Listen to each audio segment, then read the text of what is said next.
अस्सलाम वालेकुम जी, good morning. कैसे हैं आप? सब ठीक ठाक है? उम्मीद करता हूँ बिल्कुल हैरियत से होंगे। भाई पूछ रहे हैं कि स्पेन में आपको पता है राइगो डिफरेंट किस्म की है। आप कॉन्ट्रैक्ट लेके या 7,200 यूरो बैंक में रख के अपना बिजनेस बेस पे या आप कोर्स करके स्टडी बेस पे भी पेपर ले सकते हैं, 2 साल अगर आपके पूरे हुए हों। आज हम बात करेंगे क्विंटा प्रोपिया की, जिसे हम बिजनेस कहते हैं। स्पेन में अगर आप 7,200 यूरो आपके अकाउंट में रखें, प्लान तैयार करें और किस तरह उसको पाया तकमील तक पहुंचाएं, डिटेल इसमें मैं आपको डिस्कस करूंगा। और मज़े की बात है कि मैंने भी जब 2013 में डॉक्यूमेंट्स लिए थे वो इसी बेस पे लिए थे, जिसे हम क्विंटा प्रोपिया कहते हैं। जो दूसरे वाला है डॉक्यूमेंट्स कॉन्ट्रैक्ट बेस पे हम लेते हैं, उसे हम क्विंटा अहेना कहते हैं। अभी क्या होगा, सबसे पहले कि आपके 2 साल पूरे हुए हो, पाकिस्तान से आपका करेक्टर सर्टिफिकेट बन के आ गया हो, 2 साल का आपका पदरों का सारा रिकॉर्ड हो। आपने उसके बाद क्या करते हैं, आपके पास सर्टिफिकेशन दे प्रोफेशनलिदाद हो, प्रोफेशनल सर्टिफिकेट हो जिस चीज़ का आप बिजनेस शुरू करना चाह रहे हैं। मेरे केस में मैंने 2 साल जब फारिग था, मैं अक्सर वीडियोस में कहता हूँ जब आप फारिग रहते हैं तो आप स्पेनिश सीखें कोर्स के साथ, और आप कोई ना कोई टेक्निकल कोर्स करें। मैंने मोबाइल और कंप्यूटर रिपेयर का कोर्स किया था। वो सर्टिफिकेट मेरे पास थे जिस बेस के ऊपर मुझे आके दुकान में कामयाबी मिली थी स्टार्ट पे डॉक्यूमेंट्स के लिए। उसके बाद दूसरी चीज़ जो ज़रूरी चाहिए होती है इसमें, अगर आप कहीं पे स्पेन में चेक हो गई हैं डॉक्यूमेंट्स के बगैर, तो आपको नीफ नंबर मिल जाता है। उसी वक्त पुलिस वाले आपको लेके जाते हैं थाने, आपके फिंगर लेते हैं और आपको नीफ नंबर दे देते हैं। आपको 500 यूरो जुर्माना हो जाता है। वो नीफ नंबर बड़े काम की चीज़ है, क्योंकि जब आपने कल को अपने पेपर जमा करवाने हैं दुकान की बेस पे, तो आपने जो कॉन्ट्रैक्ट लेना है दुकान के किराए का, वो पासपोर्ट पे हो जाएगा, मिल जाता है कोशिश करने से। लेकिन आपने नीफ नंबर देना होता है अपने मालिक को टैक्स काटने के लिए, क्योंकि उस बंदे ने जब आपसे किराया लेना है ना, कॉन्ट्रैक्ट के अंदर 500 यूरो किराया लिखा होगा, लेकिन आपने रिटेंशन दे अल्कलेर जो कि 20-21% है, आपने वो देनी होती है 500 प्लस 100 यूरो। वो जो 100 यूरो उसने पे करना है वो आपका नीफ नंबर उस पर लिखा जाना है कि इस बंदे के नाम का टैक्स है। तो अगर आपको नीफ नंबर मिल गया हुआ है तो बहुत आसानी आपके लिए होगी। नहीं तो फिर होता क्या है कि मालिक दुकान से बात करें कि मुझे 2-3 महीने लगेंगे डॉक्यूमेंट्स को प्रोसेस होते हुए, फिर मैं आपको नीफ नंबर दूंगा। अगर वो एग्री हो जाए तो ठीक है, नहीं तो फिर आपके लिए प्रॉब्लम बन सकती है। उसके बाद सबसे ज़रूरी चीज़ है, आपको एक अच्छा वकील चाहिए जो आपका प्लान तैयार करे। अब अगर आपके पास प्रोफेशनल सर्टिफिकेट है जिस चीज़ की आप दुकान खोलना चाह रहे हैं, किसी रेस्टोरेंट आप खोलना चाह रहे हैं, तो आपके पास 2-3 साल का एक्सपीरियंस सर्टिफिकेट हो कि मैंने फ़लाँ फ़लाँ जगह काम किया है, उसके आप सर्टिफिकेट प्रोवाइड कर सकें। और अगर स्पेन में रहते हुए आपने कोई कोर्स किया तो वो ज़्यादा अच्छा होगा, क्योंकि वो लोकल्स लोगों के लिए उसको अथेंटिकेट करना ज़रा ईजी हो जाएगा। उसके बाद एक इदारा है UPTA, उपता के नाम से, वो हर जगह पे है। उपता वालों के पास आपने प्लान लेके जाना है कि मेरे पास इतने पैसे हैं, ये मेरी दुकान है, इसका इतना किराया है, मैं 1 महीने की इतनी सेल करूंगा, प्रोजेक्टेड सेल जितनी भी आप कह सकते हैं, उसमें से मैं इतना टैक्स दूंगा, मेरा इतना आलता कटेगा। सारा जब प्लान तैयार हो जाएगा तो आपने ये सारे के सारे पेपर लेके एक्स्ट्रा एरिया में चले जाना है, पेपर सबमिट करवा देने हैं। पेपर सबमिट करवाने के बाद आप डायरेक्ट काम नहीं कर सकते जब तक आपको काम की इजाज़त नहीं मिल जाती। आप इलीगल तस्वर किए जाएंगे अगर आप दुकान खोल के बैठ जाएंगे तो मैंने तो पेपर जमा करवा दिए हैं। आप 1 यूरो की सेल नहीं कर सकते जब तक आपके पेपर पास नहीं हो जाते। तो ये बड़े ज़रूरी पॉइंट हैं। हाँ, इसके लिए आपको स्टडी करना ज़रूरी है पूरे केस को, और वकील आपका अच्छा होना ज़रूरी है। आपका टाइम वेस्ट नहीं होगा। आपने जो 8-9 हज़ार यूरो का कॉन्ट्रैक्ट लेना है और बाद में आलते के लिए पैसे भी अपनी जेब से देने, वो आपके वेस्ट नहीं होंगे। क्योंकि ऑटोनोमो के लिए एक स्पेशल छूट है कि जो नई ऑटोनोमो बनेगी, पहले 6 महीने सिर्फ 50 यूरो का टैक्स जाएगा। उस 50 यूरो में आपका 8 घंटे का आलता और आपका सेगुरिदा सोशल, आपका मेडिकल, हर चीज़ कवर होगी। फिर 6 महीने 80 यूरो, फिर 6 महीने 130 यूरो, फिर 6 महीने 180 यूरो, और फिर बाद में जाके 300 नहीं 410 यूरो मिनिमम आलता है ऑटोनोमो का इस वक्त जो चल रहा है। मैं अभी पिछले साल मैंने ऑटोनोमो का बाहा दिया, मुझे पता है इस चीज़ का। 410 यूरो फिर आपको रेगुलर आगे बिजनेस पे आप एक ऑटोनोमो का आलता दे के 20 दुकानें खोल लें। जो बंदे रखेंगे उनका अलग आलता देंगे, लेकिन टोटल सारे बिजनेस का एक ही आलता आपका जाएगा। तो आपको जो पेपर मिलेंगे वो होगा क्विंटा प्रोपिया के। आप फिर किसी के पास कॉन्ट्रैक्ट पे काम नहीं कर सकेंगे जब तक आपके पेपर परमानेंट नहीं हो जाते, या आप किसी का वर्क कॉन्ट्रैक्ट लगा के पेपर चेंज नहीं करवा लेते। ये बहुत ज़रूरी पॉइंट्स हैं, इनको पहले आपने समझना है। सारा केस स्टडी पहले करना है।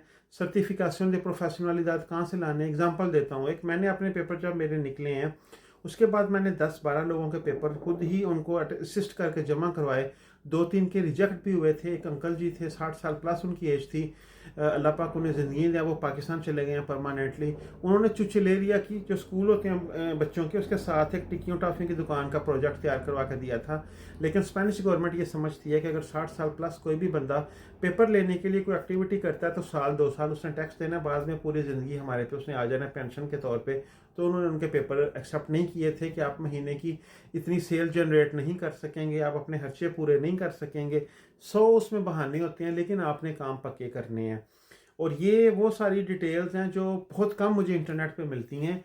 ज़्यादा लोग कॉन्ट्रैक्ट के पीछे भागते हैं। कॉन्ट्रैक्ट असल में फ्री में है, इसके कोई पैसे नहीं हैं। अगर आपने 2 साल में अपने आप पे मेहनत की है, आपको लैंग्वेज आती है, अपने को प्रोफेशनल कोर्सेज किए हैं, तो आपको फ्री में कॉन्ट्रैक्ट मिल सकता है।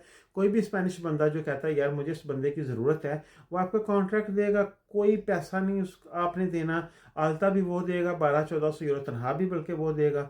हमारे लोग हैं जिनके ये डोनर कबाब हैं, या मैं किसी एक बंदे की बात नहीं करता, हमारे लोगों का काम है कि पहले तो बंदे ਨੂੰ पैसे घट देने ने, फिर बाद ਦੇ ਵਿੱਚ ਜਦੋਂ ਬੰਦੇ ਦੇ 2 साल पूरे होने ਨੂੰ ठुड्डा मारना भाई चल साढ़े को काम है नहीं, क्योंकि उनको पता है किसने कॉन्ट्रैक्ट लेना है। वो बेचारा जाके फिर आगे जलील होगा। बहुत से केसेस ऐसे हैं, लेकिन आप सब जानते हैं जिस कम्युनिटी में हम रह रहे हैं। और अभी ये जो 1 साल हुआ है ना, पुर्तगाल की गेम जब की बंद हुई है, स्पेन में जितने पुराने बंदे हैं डॉक्यूमेंट्स वाले, असूली तौर पे मुझे भी अभी स्पेन में होना चाहिए था। मैं तो सोच रहा हूँ कि जाके वहाँ पे कोई दुकान लूँ और कंसल्टेंट की दुकान, या 20-30-40 यूरो लूँ ना आपको मशवरा देने की, आपकी फाइल सबमिट करवाने के, तो बड़ी उत्ते गल टुर जाती है।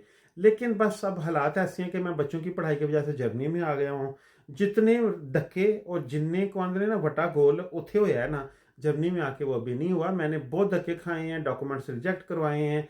जिस बंदे को पैसे दिए वो लैके नठ गया, और अल्लाह दी कसमें वो बंदा मैनू 6 साल बाद मिलिया, तो वो बंदा उम्रे ते चला। सोचो कि मैं भी मैड्रिड पाकिस्तान जा रहा हूँ और उस बंदे को मैं मिला और मैड्रिड में वो एहराम की हालत में, कभी किसी पिलर के पीछे छुपे, कभी किसी पिलर के, मैड्रिड एयरपोर्ट पे। मैं आपको वैसे बात बता रहा हूँ, ये हमारा पाकिस्तानी के हालात हैं।